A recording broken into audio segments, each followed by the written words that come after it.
बच्चों। तो जन्म सन 1926। तो धर्मवीर भारती जी का जो जन्म है वो 1926 में हुआ। प्रमुख रचनाएं हैं कनुप्रिया, गीत वर्ष, ठंडा लोहा, कविता संग्रह है। कनुप्रिया, 7 गीत वर्ष, ठंडा लोहा ये कविता संग्रह है, और कहानी संग्रह है बंद गली का आखिरी मकान कहानी संग्रह है। सूरज का 7वां घोड़ा, गुनाहों का देवता ये उपन्यास है बेटे।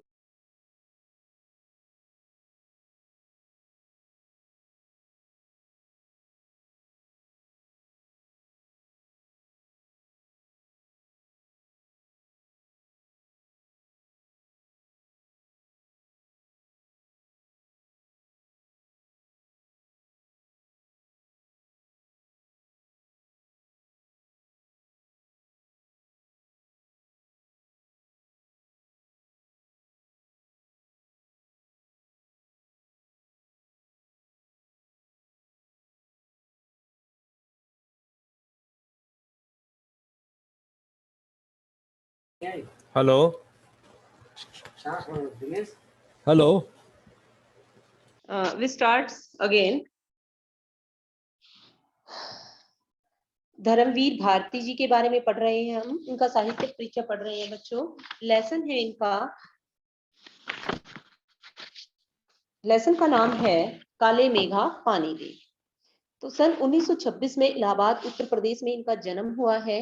कनुप्रिया, 7 वर्ष, गीत, ठंडा लोहा ये है इनके कविता संग्रह।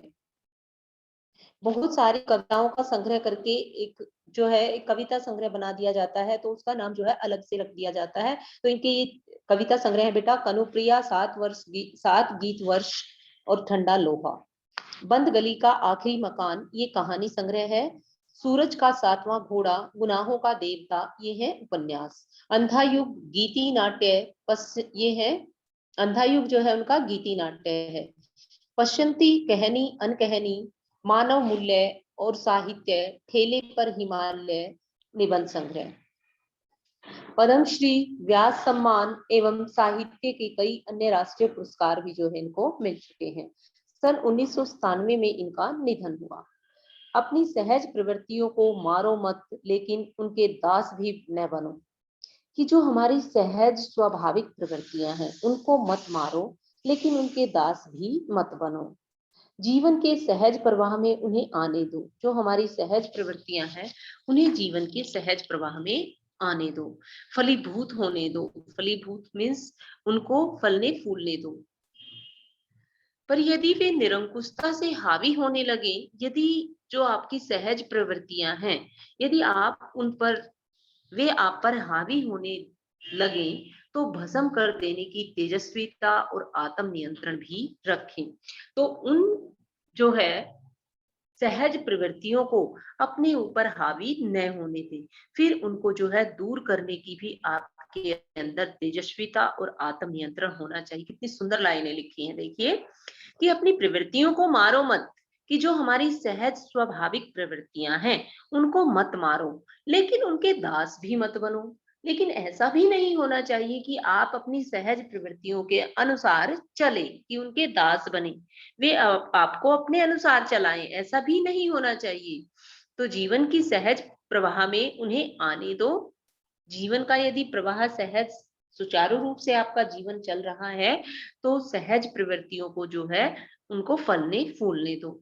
लेकिन यदि वे आप पर हावी होने लगे सहज प्रवृत्तियां, तो उन्हें दूर करने का आपके अंदर जो है आत्म नियंत्रण भी होना चाहिए और तेजस्विता भी होनी चाहिए। गुनाहों का देवता उनका उपन्यास से लोकप्रिय धर्मवीर भारती का आजादी के बाद साहित्यकारों में विशिष्ट स्थान है। कि जो जितने भी आजादी के बाद साहित्यकार हुए हैं उनमें जो है धर्मवीर भारती का विशिष्ट स्थान है। उनकी कविताएं हैं, कहानियां, उपन्यास, निबंध, गीति नाट्य और रिपोर्टाज हिंदी साहित्य की उपलब्धियां हैं। कि जो हिंदी साहित्य में उनकी कविताएं, कहानियां, उपन्यास, निबंध, गीति नाट्य और रिपोर्टाज जो है वो हिंदी साहित्य की उपलब्धियां हैं। मतलब हिंदी साहित्य को इन्होंने काफी समृद्ध किया है। और जितने भी मतलब आजादी के बाद के साहित्यकार हुए हैं, उनमें धर्मवीर भारती जी का जो नाम है वो उल्लेखनीय है। भारती जी के लेखन की एक खासियत यह भी है कि हर उम्र और हर वर्ग के पाठकों के बीच उनकी अलग अलग रचनाएं लोकप्रिय हैं, कि हर वर्ग के जो लोग हैं, युवा हैं, वृद्ध हैं, बच्चे हैं, तो उनकी अलग अलग प्रकार की रचनाओं को वो पसंद करते हैं। वे मूल रूप से व्यक्ति स्वातंत्र्य, मानवीय संकट एवं रोमानी चेतना के रचनाकार हैं। तमाम सामाजिकता और उत्तरदायित्वों के बावजूद उनकी रचनाओं में व्यक्ति की स्वतंत्रता ही सर्वोपरि है। रोमानियत उनकी रचनाओं में संगीत में लय की तरह मौजूद है। उनका सर्वाधिक लोकप्रिय उपन्यास गुनाहों का देवता एक सरस और भावपूर्ण प्रेम कथा है। दूसरे लोकप्रिय उपन्यास सूरज का सातवां घोड़ा पर हिंदी फिल्म भी बन चुकी है। इस उपन्यास में प्रेम को केंद्र में रखकर निम्न मध्य वर्ग की हताश आर्थिक संघर्ष, नैतिक विचलन और अनाचार की जो है अनाचार को चित्रित किया गया है, कि जो मध्य वर्गीय परिवार हैं वो किस प्रकार जो है आर्थिक संकटों से जूझते हैं। नैतिकता का भी वो जो है नैतिकता को भी वे लागू नहीं कर पाते हैं अपने ऊपर, किसी भी समस्या के कारण नैतिक विचलन भी होता है और वो अपना आचरण भी जो है सही नहीं रख पाते हैं। तो स्वतंत्रता के बाद जो गिरती हुई हमारे जीवन मूल्य हैं, अनास्था है, मोह भंग है, विश्व युद्धों से उपजा हुआ जो डर है और अमानवीयता की अभिव्यक्ति जो है अंधा युग में हुई है। तो इस प्रकार जो है गुनाहों का देवता में बेटा एक सरल और भावपूर्ण प्रेम कथा है, और सूरज के सातवें घोड़े में मध्य वर्ग की जो समस्याएं हैं उनको जो है उन्होंने व्यक्त किया है। फिर है नेक्स्ट है अंधा युग। ये एक गीति नाट्य है, जैसा हमने पढ़ा था। तो अंधा युग में जो है गीति नाट्य के श्रेष्ठ गीति नाट्यों में से एक है अंधा युग। तो इसमें जो है क्या है कि स्वतंत्रता के बाद जो हमारे गिरते नैतिक मूल्य हैं, अनास्था है, मोह भंग है, विश्व युद्धों से उपजा हुआ डर है और अमानवीयता है, तो वो अंधा युग में प्रकट हुई है। मानव मूल्य और साहित्य पुस्तक समाज सापेक्षिकता को साहित्य की अनिवार्य मूल्य के रूप में विवेचित करती है। इन विधाओं के अलावा भारती जी ने निबंध और रिपोर्टाज भी लिखे हैं। जो ये सब आपने पढ़ी है बेटा, ये साहित्यिक विधाएं हैं हमारी। कहानी संग्रह, उपन्यास, गीति नाट्य, निबंध संग्रह, इनको कहा जाता है हिंदी साहित्य की विधा। तो इन विधाओं के अलावा जो है उन्होंने निबंध और रिपोर्टाज भी लिखे हैं। इनके उनके गद्य लेखन में सहजता और आत्मीयता है। बड़ी से बड़ी बात वो बातचीत की शैली में कहते हैं, मतलब रहस्यमयी बात को भी वे आराम से बातचीत की शैली में समझा देते हैं। एक लंबे समय से हिंदी की साप्ताहिक पत्रिका धर्मयुग, फिलहाल जो है प्रकाशन इसका बंद है, के संपादक रहते हुए हिंदी पत्रकारिता को सजा सवार कर गंभीर पत्रकारिता का एक मानक उन्होंने बनाया है। यहाँ प्रस्तुत संस्मरण जो है, ये क्या है बेटा, हमारा संस्मरण है, यादगार है। जैसे काले मेघा पानी दे में लोक प्रचलित विश्वास और विज्ञान के द्वंद्व का सुंदर चित्रण किया है, कि लोगों का जो अंधविश्वास है, लोगों में प्रचलित जो विश्वास है और जो विज्ञान की धारणा है, वो किस प्रकार दोनों अपोजिट हैं, इसका जो है वर्णन किया है काले मेघा पानी दे में। विज्ञान का अपना जो तर्क है, विज्ञान का अपना तर्क है और विश्वास का अपना सामर्थ्य है, कि विश्वास जब हम किसी चीज पे कर लेते हैं तो उसकी अपनी अलग शक्ति होती है, और विज्ञान का जो तर्क है वो एक तरफ है। यानी कि इसमें द्वंद्व दिखाया गया है कि जो लोग विश्वास करते हैं वो पत्थर को भी भगवान मानने लगते हैं, और जो जो विज्ञान के तर्क को जो है ज्यादा महत्व देते हैं वो इन चीजों को मानते ही नहीं है। यह प्रश्न पढ़े लिखे समाज को उद्वेलित करता रहता है कि जो ये विश्वास है कि विश्वास में बहुत सामर्थ्य होती है, तो ये जो विश्वास की का जो है या अंधविश्वास है लोगों का, तो ये पढ़े हुए समाज को समझ नहीं आता है। इसी दुविधा को लेखक ने पानी के संदर्भ में प्रसंग रचा है। आषाढ़ का पहला पखवाड़ा बीत जाने के बाद भी खेती और बहुकाज प्रयोग के लिए पानी न हो तो जीवन चुनौतियों का घर बन जाता है। तो क्या कहता है लेखक? आषाढ़ का पहला पखवाड़ा मतलब जेठ और आषाढ़ में बेटा बहुत ज्यादा गर्मी पड़ती है। तो कहता है कि यदि गर्मी का महीना हो और उसके बाद खेती और बहुत सारे कामों के लिए यदि पानी न हो तो जीवन जो है हमारे लिए एक चुनौती बन जाता है। जैसे अब जो समय चल रहा है, यदि गर्मी का महीना हो और पानी ना हो बिल्कुल भी, घर में यूज करने के लिए भी ना हो, घर के काम करने के लिए भी ना हो और खेती के लिए भी ना हो, तो उस समय देखो हमें चुनौतियों का सामना तो करना ही पड़ता है। और जो विज्ञान है वो भी इसका निराकरण नहीं कर सकता। तो उत्सव धर्मी भारतीय समाज चुप नहीं बैठता। फिर भी जो है, जो उत्सव मनाते हैं लोग, वो लोग चुप नहीं बैठते और उन चुनौतियों का जो वह किसी जुगाड़ में लग जाता है, परपंच रचता है और हर कीमत पर जीवित रहने के लिए अशिक्षा और बेबसी के भीतर से उपाय और काट को खोज और उपाय की को काट छाट कर जो है खोज करता है। लेखक ने अपने किशोर जीवन के इस संस्मरण में दिखलाया है कि अनावृष्टि दूर करने के लिए गांव के बच्चों को की इंद्रसेना द्वार द्वार पर पानी मांगती चलती है कि जब वर्षा नहीं होती तो गांव के बच्चों की जो इंद्र सेना है वो द्वार द्वार पर पानी मांगने चलती है। और लेखक का तर्कशील किशोर मन भीषण सूखे में उसे पानी की निर्मम बर्बादी के रूप में देखता है। और जो लेखक का मन है वो सोचती है हमें पीने के लिए भी पानी नहीं मिल रहा और ये ऐसे पानी फेंक रहे हैं। तो लेखक का मन जो है धर्मवीर भारती का, तो वो उनका मन दुखी हो जाता है।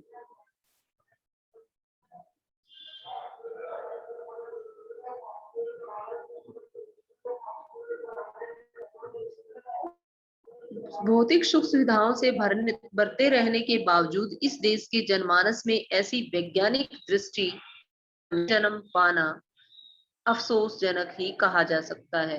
पर जनता के सामूहिक चित्त में बैठे विश्वासों का क्या करें, जिनसे संचालित होने वाले कुछ लौकिक कांड संस्कृति की घटना के रूप में हमें लगते हैं।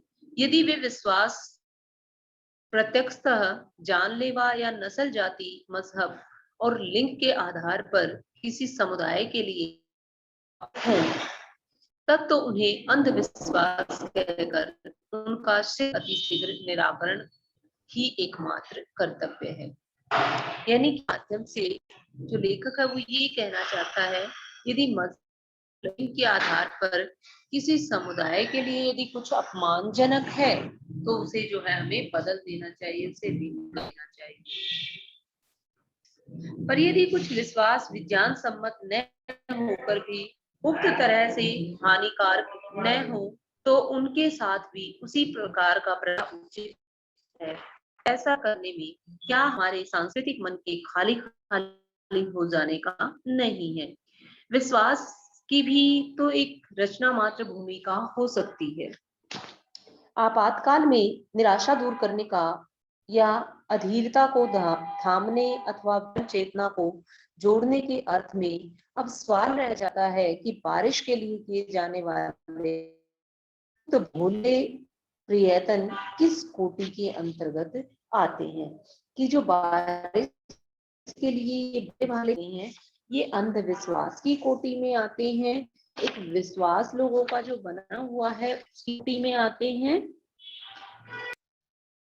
लेखक ने कोई निर्णय नहीं, एक बात स्पष्ट होती है कि जीजी की संतुष्टि और अपने प्रति उनका सद्भाव बचाए रखने के लिए वह उन तमाम को ऊपरी तौर पर ही सही अपनाने को बचपन में बाध्य बना रहता है कि अपनी जीजी की संतुष्टि के लिए वह उन रीति रिवाजों को, चाहे वह ऊपरी तौर पर उन्हें स्वीकार करता हो, बचपन में वह बाध्य होता है उन्हें मानने के लिए।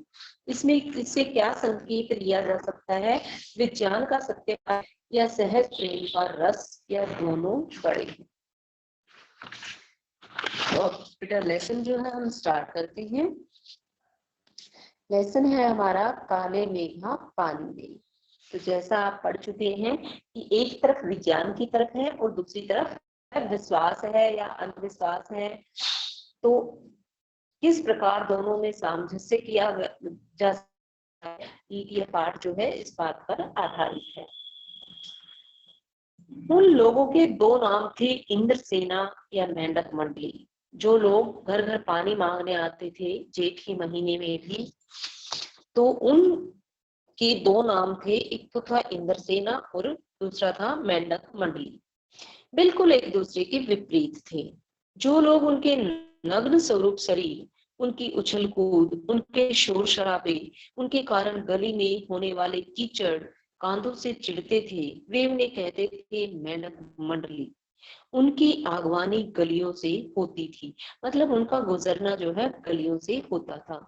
तो जो लोग जो है उनसे चिढ़ते थे, वे नंगे शरीर उछल कूद करते थे, शोर शराबा करते थे गलियों में, कहते हुए गुजरते थे काले मेघा पानी दे गुड़धानी दे। तो इस प्रकार की आवाजें करते हुए वो निकलते थे और जो है लोग उन पर पानी डालते थे, इससे जो है गली में कीचड़ भी हो जाता था। तो जो लोग उनसे चिढ़ते थे उस मंडली से, वो तो उनको मेंढक मंडली बोलते थे।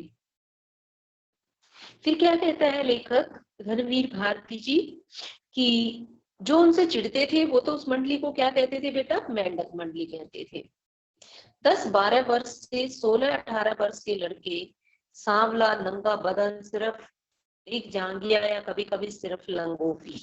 तो जो मेंढक मंडली थी या इंद्र सेना थी, उस इंद्र सेना में बेटे 10-12 साल से 18 साल के लड़के होते थे। उनका सांवला नंगा बदन होता था और वे कई बार लंगोटी या अंडरवियर वगैरह ही डालते थे, नंगे बदन होते थे। एक जगह इकट्ठे हो जाते थे, पहला जयकारा लगता था बोल गंगा मैया की जय। और जब वो इकट्ठे होते थे तो पहला जयकारा लगाते थे बोल गंगा मैया की जय। जयकारा सुनते ही लोग सावधान हो जाते थे। स्त्रियां और लड़कियां छज्जे बारजे से झांकने लगती थी कि जो भी लड़कियां हैं या स्त्रियां हैं, जब उनका जयकारा सुनती थी गंगा मैया की जय, तो वो अपनी बालकनी से झांक कर देखने लगती थी कि बाहर क्या हो रहा है। और यह विचित्र नंग धड़ंग टोली उछलती कूदती संवेद पुकार लगती थी। संवेद मतलब इकट्ठे होकर जो है यह नंग धड़ंग जो टोली है, यह उछलती कूदती हुई पुकारती रहती थी, काले मेघा पानी दे गुड़धानी दे, गगरी फूटी बैल प्यासा, काले मेघा पानी दे गुड़ धानी दे। उछलते कूदते एक दूसरे को धकियाते ये लोग गली दुमहले मकान के सामने रुक जाते। दो महले यानी कि जिसके ऊपर चुबारा हो। तो ऐसे ही एक गली से गुजरते एक दूसरे को धक्का देते और गली में किसी दो महले मकान के सामने रुक जाते थे चलते कूदते हुए, और वहां से आवाज लगाते थे पानी दे मैया इंद्र सेना आई है, कि हे मैया पानी डाल हमारे ऊपर, इंद्र सेना आपके द्वार आई है। और जिन घरों में आखिर जेठ या शुरू आषाढ़ के उन सूखे दिनों में पानी की कमी होती थी, जिन घरों के कुएं भी सूखे होते थे, उन घरों से भी सहेज कर रखे हुए पानी में से बाल्टी या घड़े भर भर कर इन बच्चों को सर से पैर तक तर कर दिया जाता था। यानी कि जिन घरों में घर के यूज के लिए भी पानी नहीं होता था, थोड़ा बहुत पानी बचा कर रखा जाता था, तो यदि ये उस घर के सामने जाकर खड़े हो गए हैं, तो उस घर के जो औरतें हैं वे भी जो है इन पर एक घड़ा भरकर या बाल्टी भरकर, जो उनके पास पानी होता था सीमित मात्रा में, उसमें से भी इन बच्चों के ऊपर डाल देती थी और इन्हें सिर से पैर तक तर कर देती थी। मतलब ऐसा समझा जाता था कि यदि हम इंद्रसेना को पानी देंगे तो इंद्र जो है हमारे ऊपर मेहरबान होंगे और वो बारिश करेंगे, ऐसा समझा जाता था। तो ये भीगे बदन मिट्टी में लोट लगाते थे, पानी फेंकने से पैदा हुए कीचड़ में लथपथ हो जाते थे। हाथ पांव बदन मुंह पेट सब पर गंदा कीचड़ मलकर फिर हाक लगाते, बोल गंगा की जय। ये अपने चारों ओर कीचड़ वगैरह लगा के कभी रेत में कभी पानी में, तो इस प्रकार जो है ये उछलते कूदते रहते और कहते बोल गंगा मैया की जय। और फिर मंडली बांधकर उछलते कूदते अगले घर की ओर चल पड़ते। बादलों को भी टेरते, टेरते मीन्स पुकारते। ये कभी गंगा मैया की जय बोलते, कभी बादलों को पुकारते, काले मेघा पानी दे, गगरी फूटी बैल प्यासा, पानी दे गुड़धानी दे, काले मेघा पानी दे। इस प्रकार जो है ये कहते। फिर सचमुच ऐसे दिन होते जब गली मोहल्ला गांव शहर हर जगह लोग गर्मी में भुन भुन कर त्राहिमाम कर रहे होते। त्राहिमाम होता है मुझे हमें बचाओ, त्राहिमाम बचाओ हमें बचाओ। यानी कि जब चारों तरफ बारिश नहीं होती थी और लोग जो है पानी के लिए तड़पते थे गर्मी में और कहते थे हमें बचाओ, तो जेठ के 10 तपा बीत कर आषाढ़ का पहला पखवाड़ा भी बीत चुका होता, पर अक्षितिज पर कहीं बादल की रेख भी दिखाई नहीं देती थी। कि यानी कि जेठ का महीना बीत जाने पर आषाढ़ के महीने का भी 15 दिन बीत जाते, लेकिन कहीं बादलों का नामो निशान जो है आकाश में दिखाई नहीं देता था। जैसे हम मानते आषाढ़ मतलब मानते क्या होती ही है बेटा कि आषाढ़ और सावन में हमारे यहाँ बारिश होती है, तो कहते हैं कि आषाढ़ के भी 15 दिन बीत जाते जब कहीं पर बादल दिखाई नहीं देते थे, तो कुएं सूखने लग जाते थे, नलों में बहुत कम पानी आता, और आता भी तो आधी रात को भी मानो खोलता हुआ पानी आता था। मतलब बहुत गर्म, बहुत तेज गर्म पानी आता था।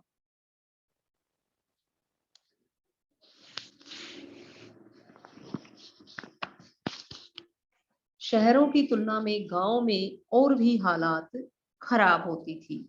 जहां जुताई होनी चाहिए वहां खेतों की मिट्टी सूख कर पत्थर हो जाती, फिर उसमें पपड़ी पड़कर जमीन फटने लगती। लू ऐसी कि चलते चलते आदमी आधे रास्ते में लू खाकर गिर पड़े। ढोर डंगर प्यास के मारे मरने लगते, लेकिन बारिश का कहीं नामो निशान नहीं। ऐसे में पूजा पाठ कथा विधान सब करके लोग जब हार जाते, तब अंतिम उपाय के रूप में निकलती यह इंद्रसेना। जब सब लोग बारिश के लिए पूजा पाठ करके थक जाते थे, जब तब अंतिम उपाय के लिए यह इंद्रसेना निकलती थी।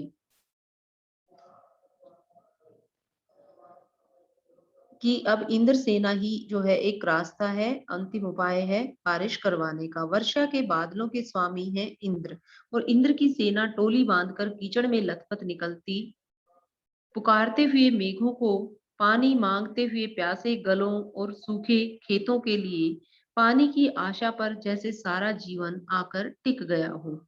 बस एक बात मेरी समझ में नहीं आती थी कि जब चारों ओर पानी की इतनी कमी है, तो लोग घर में इतनी कठिनाई से इकट्ठा करके रखा हुआ पानी बाल्टी भर भर कर इन पर क्यों फेंकते हैं।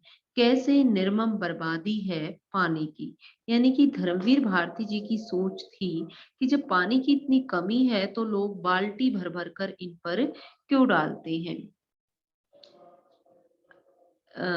आज का बेटा लेसन जो है यहाँ तक ही है। अब जो है आपका डाउट सेशन है इसके बाद, और if you have any doubt regarding the chapter and you can check your notebook. First you can open your video and then check your notebook from me. Okay, now doubt session starts with